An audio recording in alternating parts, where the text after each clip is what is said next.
Hey everybody, it's Sue Ann Okerwall, and I thought I would do a few Course in Miracles video, and this is going to be kind of like a super intro to that. I used to do quite a bit of videos before, and I put them on Living A Course in Miracles pretty often, and at that point, I wasn't really like putting them on YouTube or anything. I tend to be kind of a person that doesn't really want to attract attention by having a formal group or a bunch of videos. So I really don't know why I'm doing these videos other than what seems to happen on the script, the written script that I often talk about via the Course in Miracles, is that the body does things. It's something that's been like pre-programmed, something that's already been put on the script, written there eons ago when the whole Tiny Mad idea was first thought of by a one sonship. So the best I can say is that it seems for me now that there's not that much of a me, and that the mind stays in a very abstract place. It doesn't wander too much into the world or even to what thoughts that the human seems to be having, and it doesn't really, it becomes hard to describe these things. So anyway, I thought I would begin by even just saying that the responses I make, which including like these videos, is kind of like a response in a way to what seems to be happening on the script. And it's the script basically just talking to the script, and it's already been done and filmed before. Before I did this video, it was already filmed, right? And that, so as the mind stays in a very abstract place, that has a great feeling of like love. It's like cradled in love, complete innocence, and there's no changes, and nothing seems to happen next. So then the world, and this appearance of a story that's occurring, has bits and pieces of like times when it gets stronger, and then you seem to be called to sort of come out of the abstraction and be watching the world a little closer. So when I read things that, say for instance, Facebook is my main platform, and when I'm reading different people's comments, and they don't even have to be course people, they could be all kinds of different genres. Sometimes then suddenly a response seems to come out of the ether, if you want to call it, out of just kind of a knowing, like out of the right mind. These things are like completely difficult to describe in words that hold a lot of separation, and that the world functions with, that the story was made to be in a separation mode. So that being said, you try your best to describe non-duality in dual terms. And so that's about the way I could explain that different things will come to mind almost. And then I will suddenly type a paragraph or two. An idea would be to possibly film something here and post it as well. Plus, there is a lot of ability, or a lot of, how should I say, lots of videos that could be made on, the phases of the Course of Miracles.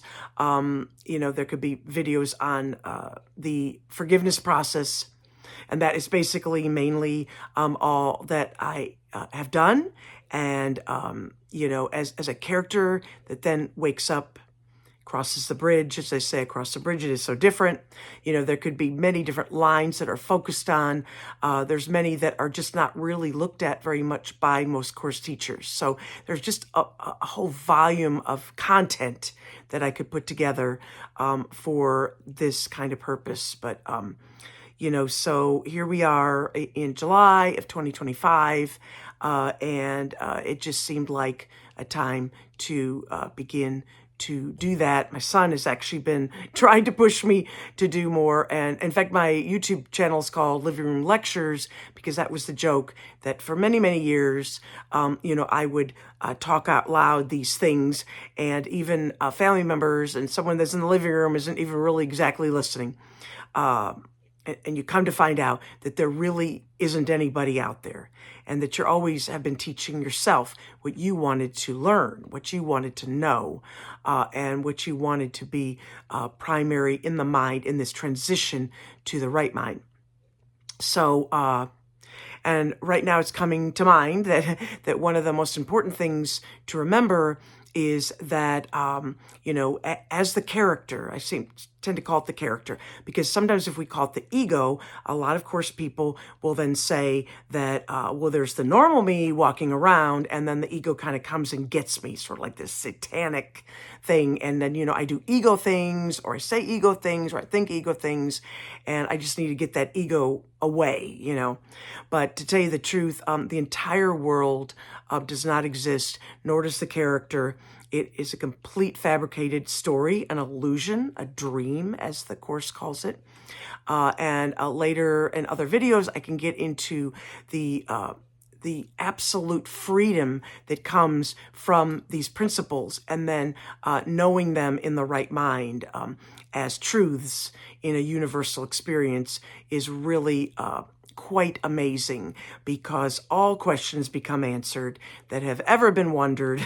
And so this idea that we, come and go in this world, in and out of ego, that is actually a fallacy. We're just always ego.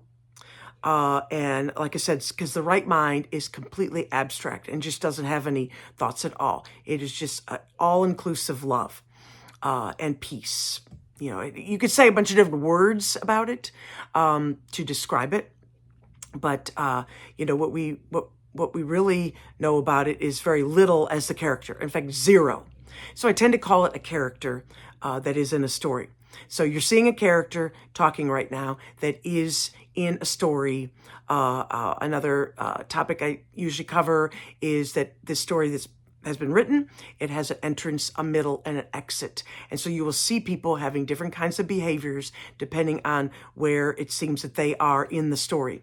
And then once you wake up from the story, all of that is completely forgotten. Because like I said, in the right mind, this abstract mind, there just really are not separate thoughts that put together a timeline, that put together a story, like even just seeing a coffee cup, like the Course says, we have a story of what coffee cups are for, what they feel like, what you do with them, on and on, that we arrive at everything.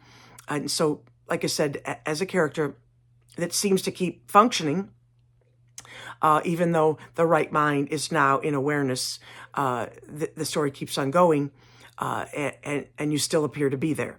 So we could even go through like workbook lesson 155 that talks about that, 135. There's so many pieces of the puzzle that gets put together by A Course in Miracles. And to tell you the truth, there's a whole bunch of other paths. There's like non-dualist paths.